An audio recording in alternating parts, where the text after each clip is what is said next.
Hello students, good morning, good noon, good evening, good night, जो भी time हो आपका टाइम अच्छा होना चाहिए। माई सेल्फ कीर्ति चमर, कैटलाइजर इंस्टीट्यूट कोटा।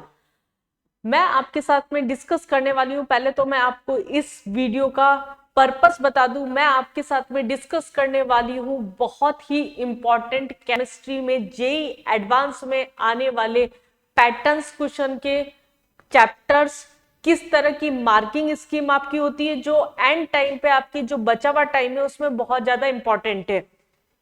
सारे डिस्कशन से पहले मैं सबसे पहले आपको सबको, जो भी स्टूडेंट्स जेई एडवांस के लिए यहाँ पर क्वालिफाई हो चुके हैं, जिन्होंने मेंस को क्वालिफाई कर लिया है, मेंस का पेपर जो दिया था उसमें क्वालिफाई हो गए हैं, उनको कॉन्ग्रेचुलेट करती हूँ कैटलाइजर टीम की तरफ से। आपकी मेहनत, आपकी संघर्ष, आपके पेरेंट्स का, आपके टीचर्स का, आपका संघर्ष जो भी रहा इस बीच का, उसको सैल्यूट करती हूँ और उम्मीद करती हूँ कि आप एडवांस की तैयारी उतनी ही जोर शोर से कर रहे होंगे जितनी कि आपने मेंस के लिए प्रिपरेशन करी थी। हम यहाँ पर जेई एडवांस की प्रिपरेशन की बात कर रहे हैं। जेई एडवांस के लिए अगर हम बात कर रहे हैं, यहाँ पर मैं बात कर रही हूँ यहाँ पर जेई एडवांस 2024 के लिए सबसे इंपॉर्टेंट चीज क्या है अभी आपके लिए, कौन से चैप्टर्स इंपॉर्टेंट है, कौन सा पोर्शन आपको ज्यादा अच्छे से करके जाना है।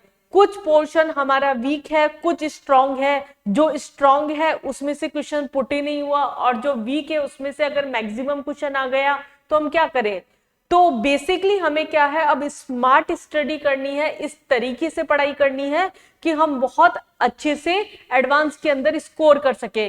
जैसे केमिस्ट्री में आप लोगों को सबको पता होगा कि काफी रिड्यूस सिलेबस था मेंस के अंदर, आपके बहुत ही काफी सारे चैप्टर्स थे, मेजर चैप्टर्स थे जो कि यहाँ पर रिड्यूस सिलेबस में थे। लाइक गैसेस स्टेट हो गया आपका, आइडियल एंड रियल गैसेस हो गया, environmental chemistry, solid state, surface chemistry, S block, polymer chemistry in everyday life. अगर ये सारे चैप्टर्स आपके मेंस में नहीं थे तो सबसे पहले मेरा ये सजेशन है कि आप उन पे फोकस करें। कम से कम 2 से 3 क्वेश्चन आपके, मैं अगर सबसे पहले बात करती हूं यहाँ पर इस बार, पहले तो बेटा ध्यान देने वाली बात क्या है कि पेपर कंडक्ट कौन करवा रहा है। आपको पता होगा वैसे तो आईआईटी मद्रास जो हो रहा है वो इस बार पेपर कंडक्ट करवाने जा रहा है।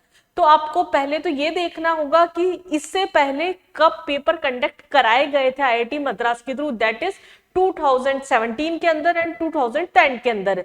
तो सबसे पहले आपका काम क्या है, दोनों 2010 के 2017 के पेपर एक बार आप गो थ्रू कर लीजिए अच्छे से कि किस पैटर्न के क्वेश्चंस वहां पर आए थे, किस लेवल का पेपर है जो आईआईटी मद्रास है वो सेट करता है।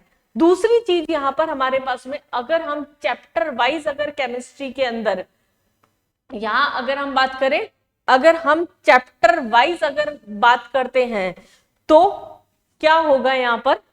फर्स्ट हम बात करते हैं यहां पर इसके अंदर टॉपिक वाइज वेटेज की ईयरली, अगर मैं आपको थोड़ा सा बता दूं, 2013 के अंदर जो पेपर हुआ था, 2023 के अंदर जो पेपर हुआ उसके अंदर क्या है, 33% आपका, 33%, तीनों क्या है, ऑर्गेनिक, फिजिकल और इनऑर्गेनिक, तीनों ही यहां पर इक्वल अमाउंट में आए हैं आपके पास में। मतलब सबका वेटेज आपका इक्वल रहा है, तो आपका कोई भी चीज स्ट्रांग है, कोई भी वीक हो, आपको बहुत ज्यादा पेपर में डर नहीं लगा होगा। 1% बचा कुचा जो यहाँ पर है, ऐसा नहीं है कि 100% था मैडम, 1% कहाँ गया, खा गए क्या आप, ऐसी चीज नहीं है बेटा। यहाँ पर 1% मिक्सिंग का क्वेश्चन था, इसलिए हमने उसे स्पेसिफाई नहीं कर रखा। दूसरा 2022 के अंदर अगर हम बात करें 26%, 24, बट फिजिकल केमिस्ट्री पूरा 50% लेके जा रहा है आपका। अगर मैं बात करूं यहां पर गौर कीजिए, 50% कंप्लीटली फिजिकल केमिस्ट्री, 22 में भी 21 में भी। ऐसे में थोड़ा सा मार्जिन आपका बढ़ जाता है, किसका, कि फिजिकल केमिस्ट्री के क्वेश्चंस आपके ज्यादा आ सकते हैं। प्लस एक चीज पे और फोकस करवाऊंगी मैं आपको यहां पर, अगर मैं 2017 को हाईलाइट कर देती हूं एक बार के लिए, आप देख रहे हैं क्योंकि आईआईटी मद्रास पेपर कंडक्ट करा रहा है, इससे पहले 2017 के अंदर पेपर कंडक्ट कराया गया था। 33%, 31% एंड 36% अप्रोक्सीमेटली ये क्या करता है, इक्वल वेटेज के अंदर फिजिकल, इनऑर्गेनिक और ऑर्गेनिक को डिस्ट्रीब्यूट कर रहा है। तो इसका मतलब हमें फोकस तो सब पे इक्वली करके जाना है। अगर आपका ऑर्गेनिक वीक है तो आप फिजिकल इनऑर्गेनिक पे बहुत स्ट्रॉन्ग कर लीजिए, अगर फिजिकल वीक है तो ऑर्गेनिक इनऑर्गेनिक पे थोड़ा सा ज्यादा फोकस कर लीजिए। तो इतना ज्यादा उसमें पजल्ड होने की जरूरत नहीं है। ये तो हमारे ईयर वाइज क्या हो गई, थोड़ी सी डिस्ट्रीब्यूशन की बात हो गई, either physical chemistry, inorganic, organic, हम क्या ऑप्ट करें क्या नहीं करें, एंड टाइम पे क्या पढ़ के जाए। दूसरा, अगर हम यहां पर बात करते हैं इस चीज की, अगर हम बात करते हैं ये जो फोकस है हमारा, इसको हम पूरा का पूरा भी एक बार के लिए यहां से हटा ही देते हैं। अब बात करते हैं चैप्टर वाइज की, क्योंकि आपका फोकस जो होगा ये वीडियो देखने के लिए क्या होगा कि आप चैप्टर ढूंढना चाहेंगे कि क्या सजेस्ट किया जा रहा है टीचर्स के थ्रू, कि हम कौन से चैप्टर्स हैं जो कि इंपॉर्टेंट हो सकते हैं पेपर के लिए, वो करके चले जाएं। तो सबसे पहले अगर मैं बात करूं यहां पर, अगर चैप्टर वाइज अगर हम देख लेते हैं थोड़ा सा, मोल कॉन्सेप्ट और कंसंट्रेशन टर्म, हार्डली चांसेस है कि एक क्वेश्चन आ जाए। वैसे कंसंट्रेशन टर्म केमिस्ट्री में बहुत ज्यादा इंपॉर्टेंट है, अगर डायरेक्टली नहीं भी आता तो आपको पढ़ के तो जाना ही पड़ेगा, क्योंकि कंसंट्रेशन टर्म फिजिकल केमिस्ट्री की अकेली ऐसी टर्म है जिसको हर चैप्टर में यूज करते हैं, either chemical equilibrium, ionic equilibrium, thermodynamics, अपना गैसेस स्टेट सॉल्यूशन में कंप्लीटली उसका यूज होता है। तो हमारे मैक्सिमम चैप्टर्स के अंदर हमारे पास में क्या ये यूज हो रहा है, तो हम कंसंट्रेशन टर्म्स को यहां से बहुत अच्छे से प्रिपेयर करके जाए। Second, atomic structure. एडवांस में जनरली एटॉमिक स्ट्रक्चर से एक क्वेश्चन आपका पुट किया ही जाता है। तो उस कंडीशन के अंदर आप मेनली इसके अंदर क्या है, वेव पार्टिकल जो डुअलिटी नेचर है, अनसर्टेनिटी है, या फिर हमारे पास में श्रोडिंजर्स इक्वेशन है, इस बेस पे जनरली यहाँ पर वेवलेंथ वगैरह इन पे बेस पे क्वेश्चन जनरली आ जाता है। केमिस्ट्री में वापस हम बात करते हैं 111 नहीं, एक लौता मोस्ट इंपॉर्टेंट चैप्टर जो होता है वो होता है केमिकल बॉन्डिंग। केमिकल बॉन्डिंग में आपके पास में कोई मार्जिन ही नहीं है कि कुछ छोड़ के जाए। मिक्स क्वेश्चन आएगा, हाइब्रिडाइजेशन भी पूछ लिया, उसका शेप भी पूछ लिया, ज्योमेट्री भी, इंटीजर भी इसमें क्वेश्चन आ गया।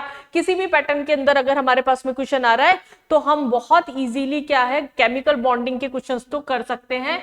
प्लस मॉलिक्यूलर ऑर्बिटल थ्योरी, इसका भी एमसीक्यू के अंदर एक क्वेश्चन जनरली आ जाता है, पिछले साल भी था इस तरीके से। तो हमें ये पोर्शन जो है ये तो 100% स्ट्रॉन्ग रखना चाहिए।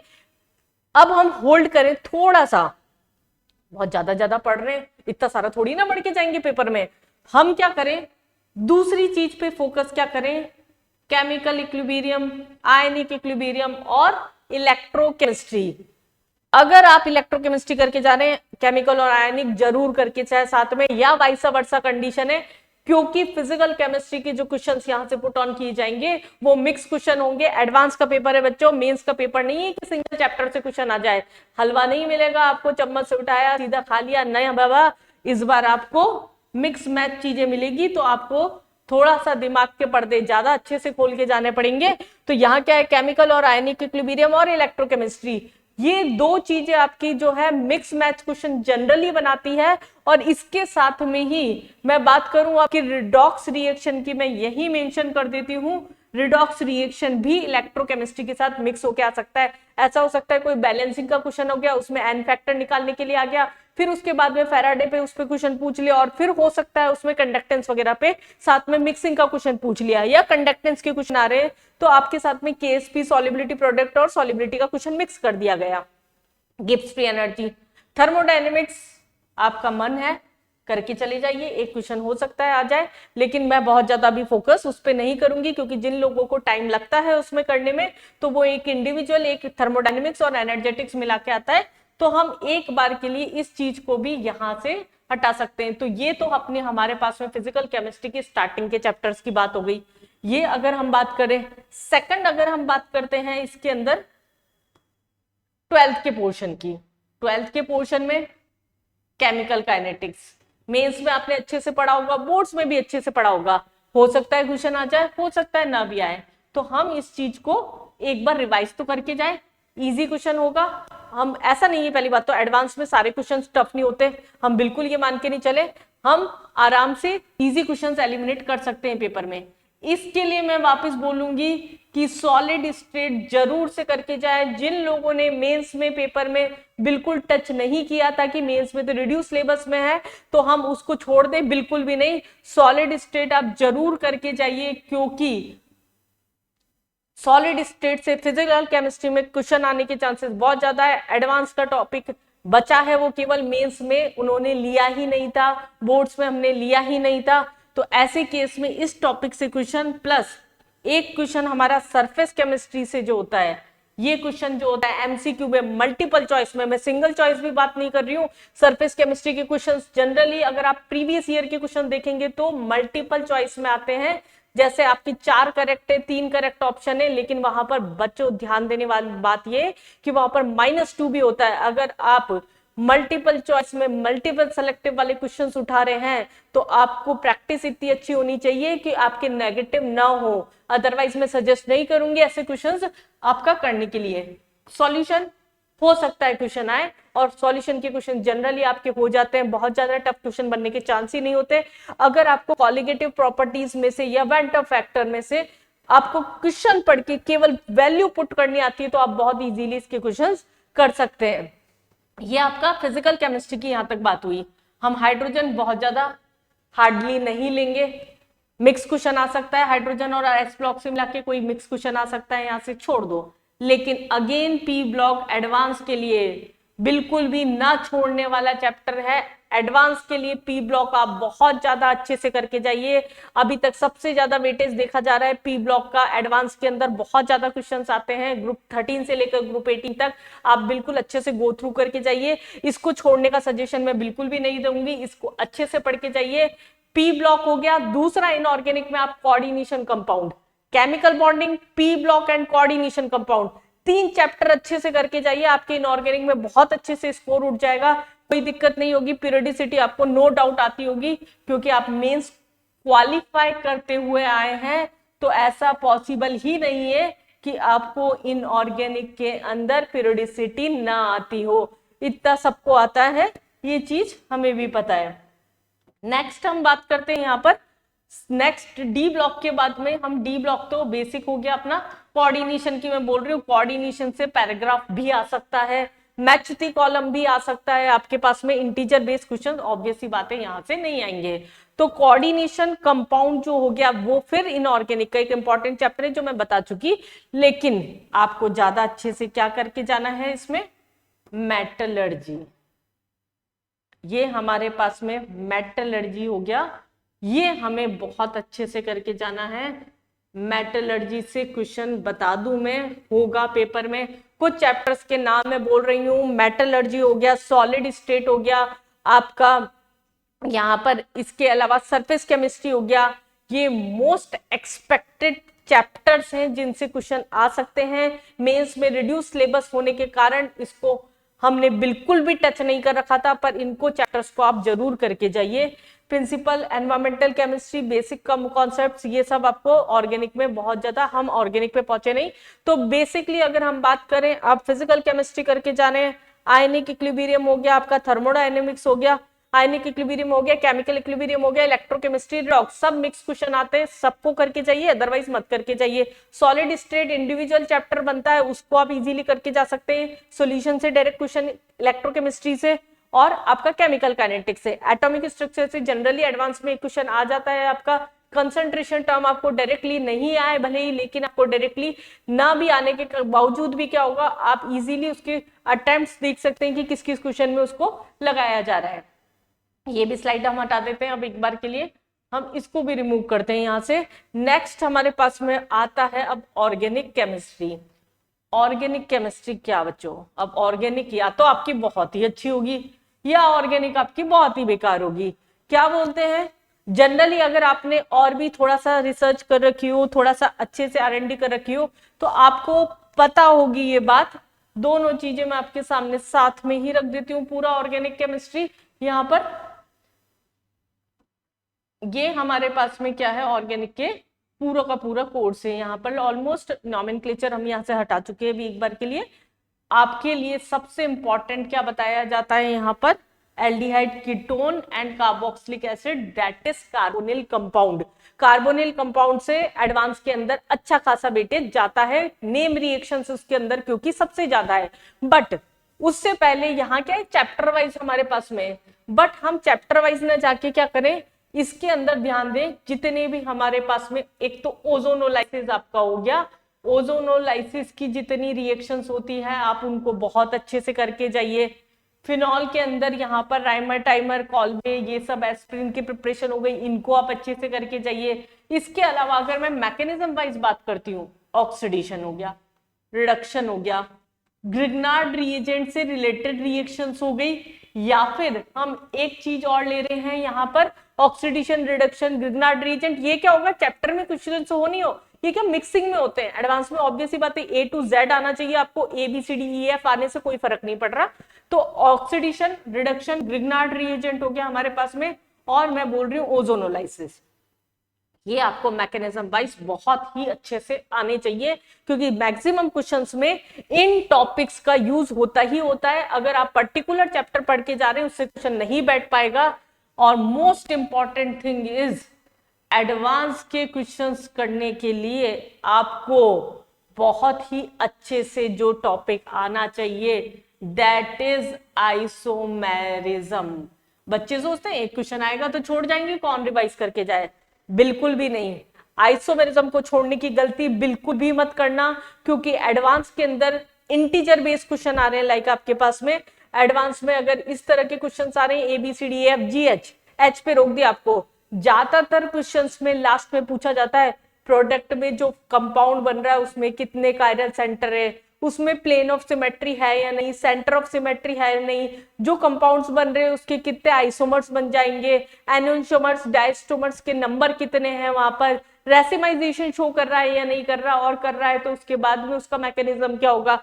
इस तरह के बहुत सारे क्वेश्चन है जो एंड हमारे पास में आइसोमेरिज्म पे ही होते हैं। आके एक छोटा सा नन्ना सा टॉपिक और, पॉलीमर बिल्कुल करके जाइए, बिना मक्कारी के सोचे कि हमने नहीं पढ़ा कौन मेहनत करे दोबारा, बिल्कुल भी नहीं। मैं पर्सनली सजेस्ट करूंगी कि पॉलीमर आप करके जाइए जेईई एडवांस के पेपर के अंदर, क्योंकि पॉलीमर से क्वेश्चन आने के चांसेस बहुत ज्यादा है, वो भी सिंगल हमारे पास में मल्टीपल चॉइस में, पैराग्राफ बेस में क्वेश्चन नहीं होगा हमारे पास में। जो स्टेम सेल्स क्वेश्चन, अच्छा टाइप ऑफ क्वेश्चन हम बाद में डिस्कस कर लेंगे, अभी थोड़ा सा पहले हम यहाँ पर थोड़ा सा मोटा मोटा जो है हमने यहाँ पर ये पोर्शन ले लिया इसके अंदर कि कौन कौन से चैप्टर्स हैं जो आप फोकस करके जाते हैं।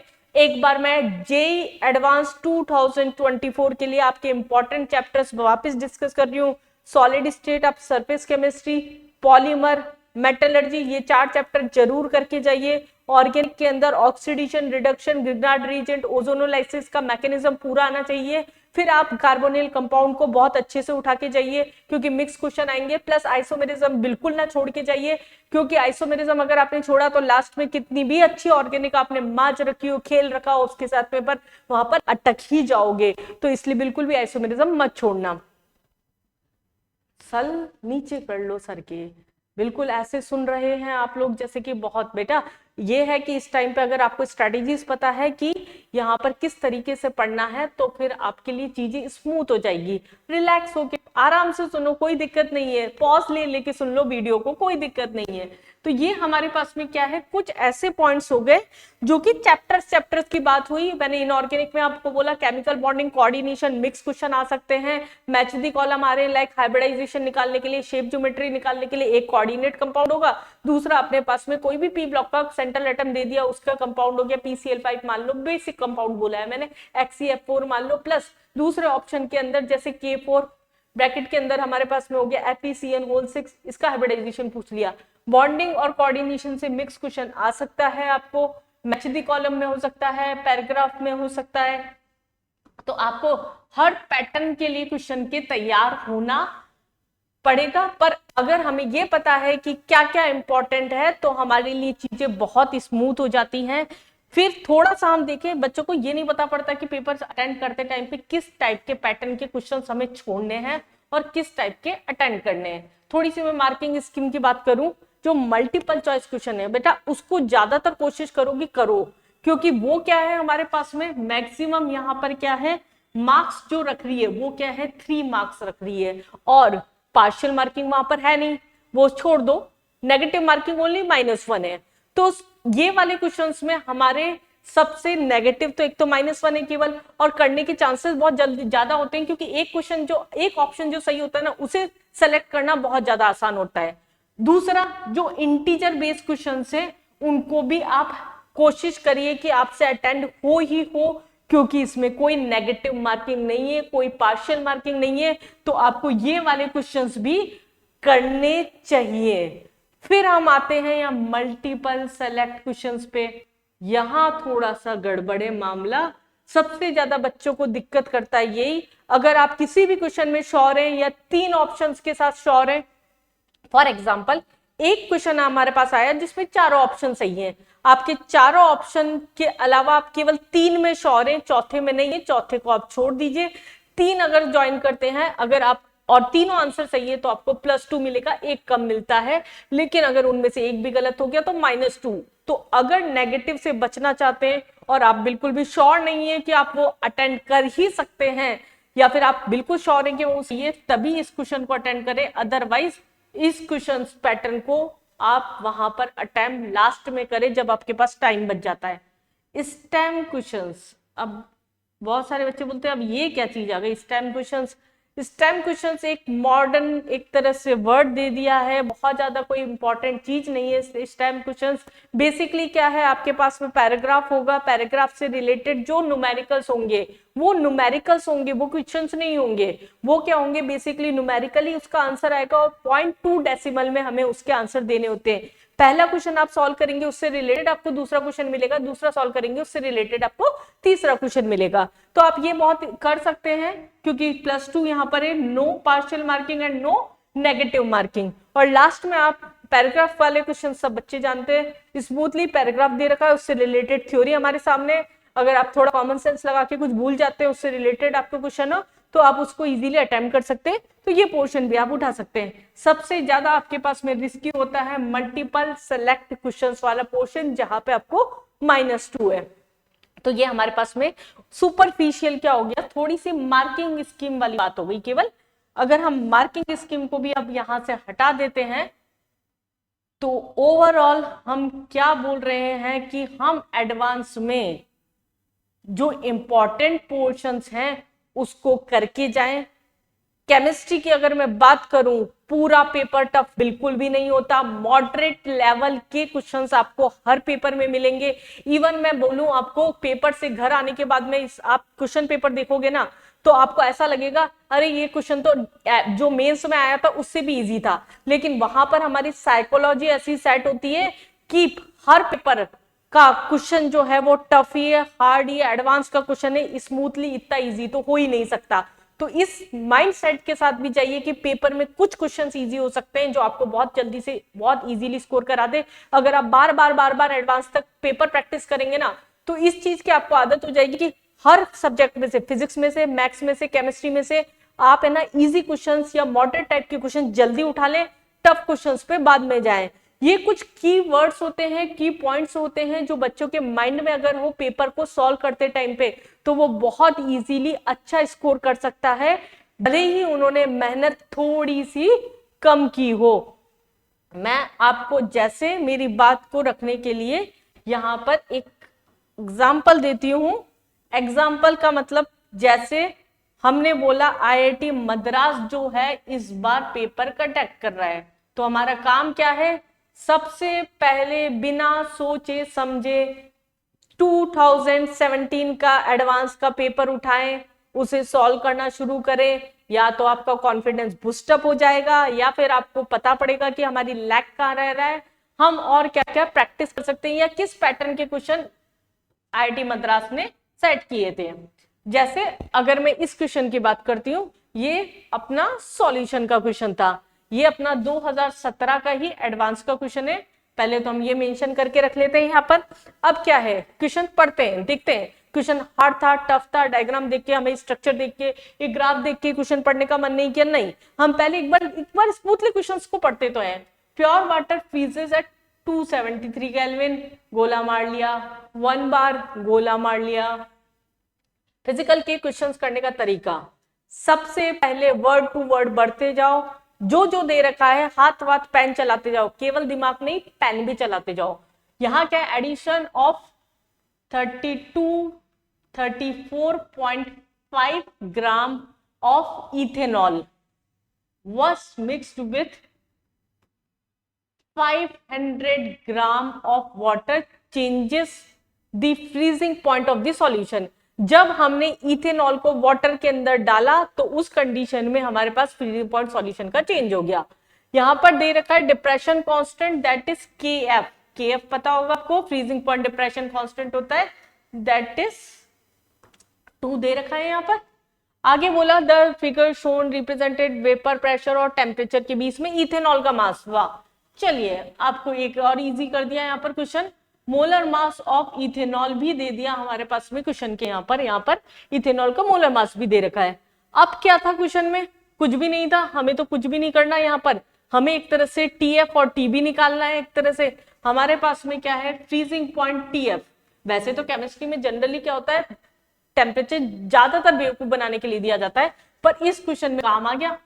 TF नॉट क्या हो गया, 273 वाटर का वेपर जो हमारे पास फ्रीजिंग पॉइंट है। हमें चाहिए बेसिकली TF चाहिए, जो दोनों का डिफरेंस होगा वो हमारे पास में ढूंढना होगा। पहले ग्राफ की बात करें, पानी है, पानी में अगर हमने शुगर डाल दिया, नॉन वोलेटाइल सॉल्यूट कोई सा भी डाल दिया, तो हमें पता है उसका फ्रीजिंग पॉइंट क्या होगा, डिक्रीज होगा। अगर फ्रीजिंग पॉइंट डिक्रीज होगा मतलब जैसे ये वाटर था और वाटर के बाद में वाटर प्लस इथेनॉल सॉल्यूशन हो गया, तो ये क्या हो गया हमारे पास में ग्राफ में TF नॉट हो गया, और ये क्या हो गया हमारे पास में TF हो गया। इन दोनों का जो डिफरेंस होगा वो हमें पता होना चाहिए, तो हमारे पास आंसर आ जाएगा। पहली चीज तो ग्राफ ही हटा दो, ये ग्राफ और ये ग्राफ तो हमने ऑप्शन से ही हटा दिया। हमें पता है डिक्रीज हो रहा है, तो या तो आंसर C होगा या फिर आंसर यहाँ पर B होगा। इन दोनों में से कोई आंसर होगा। अब इन दोनों के अलावा क्या है, यहाँ 270 और 273 और 273 और 271, मतलब अगर हमारे पास में डेल्टा TF की वैल्यू 2 आ रही है तो आंसर हमारे पास में क्या होगा, B होगा। और अगर हमारे पास में डेल्टा TF की वैल्यू 3 आ रही है तो हमारे पास में डिफरेंस जो है आंसर क्या होगा, यहाँ पर C होगा। बस इतना सा सॉल्व करना था हमें, सीधा फॉर्मूला पुटिंग क्वेश्चन था। अगर हमने अप्रोच लगा ली तो क्वेश्चन में कुछ भी नहीं था। एडवांस में ऐसा क्वेश्चन बेटा सोच के ही खुश हो जाओ, अगर इस तरह का क्वेश्चन हमारे पेपर में आ गया तो हम सीधा सीधा स्कोर उठा लेंगे, बहुत आराम से खींच लेंगे। तो ऐसे क्वेश्चंस पेपर में ढूंढने की आदत डालो। फॉर्मूला क्या होता है, KF into molality. Molality is number of moles of solute present in 1 kilogram of solvent. यहाँ ग्राम में था तो हमने 1000 से मल्टीप्लाई कर दिया। इसे आप पूरा सॉल्व कर लीजिए एक बार। ये तो सीधा सीधा कट रहा है हमारे पास में, ये 4 टाइम्स हो गया 4 और ये 2 टाइम्स, ये कट ही रहा है। और 23 ये कैलकुलेट कर ले हम तो ये क्या आएगा हमारे पास में 3 आ जाएगा। तो डेल्टा TF का आंसर क्या आ गया, 3 आ गया। अब देख लें ऑप्शन में क्या था, 71 टू 73, 2 का डिफरेंस 70 टू 73। ये हमारे पास में क्या था, डेल्टा TF जो था वो 3 का डिफरेंस था, मतलब आंसर क्या हो गया 3। बहुत ज्यादा हार्ड क्वेश्चन नहीं था, इजी क्वेश्चन था। तो ये सिर्फ मैंने आपको एक एग्जांपल बताया है कि पेपर में इजी क्वेश्चंस भी आ सकते हैं। अगर आपको कॉन्सेप्ट अच्छे से आता है, उसे अप्लाई करना अच्छा से आता है फिजिकल में, तो बहुत स्मूथली आप क्वेश्चंस अटेंड कर सकते हैं। तो बेटा बहुत सारे ऐसी इंपॉर्टेंट चीजें आपको जेईई एडवांस तक में हम आपके लिए लेके आएंगे, आपको सजेस्ट करते रहेंगे टाइम टू टाइम किस तरह के आपको क्वेश्चन पैटर्न पे काम करना है। अगर आपसे एडवांस के कुछ क्वेश्चंस नहीं सॉल्व हो पा रहे हैं, हमारे फिजिक्स के टीचर, मैथ्स के टीचर आप कंटिन्यूसली एडवांस के क्वेश्चन सॉल्व करके दे रहे हैं। कुछ लिंक्स आपको मैं यहीं डिस्क्रिप्शन में ही दे दूंगी जिसमें फिजिक्स के क्वेश्चन आपके सॉल्व हुए हैं। मैथ्स के क्वेश्चंस के लिए आपके फर्दर आपको वीडियोस देखने पड़ेंगे। कैटलाइजर्स के पेज को आप लाइक करिए, सब्सक्राइब करिए, और एडवांस तक और भी ज्यादा अच्छे अच्छे सजेशंस के लिए आप हमें फॉलो कर सकते हैं, जिससे आपका टाइम खराब ना हो। क्योंकि ये दिन जो एक बार आपकी लाइफ में आएगा वो दोबारा आए ना आए, बहुत इंपॉर्टेंट डेट है आपके लिए 26 ऑफ मई, 26 जो आपकी मई की है, संडे जो है आपके लिए बहुत इंपॉर्टेंट है। और हम भी चाहते हैं कि आपने जो साल भर आपके पेरेंट्स ने आपके लिए जो संघर्ष किया है, आपने जो किया है, आपके टीचर्स ने जो किया है, उससे आप बहुत ही अच्छा रिजल्ट लेके आए। So all the best students. Next video में हम वापस कनेक्ट होंगे कुछ नए सवालों के साथ में, एडवांस के ही क्वेश्चन अभी हम सॉल्व करेंगे। तब तक के लिए हमारे साथ बनिए रहिए।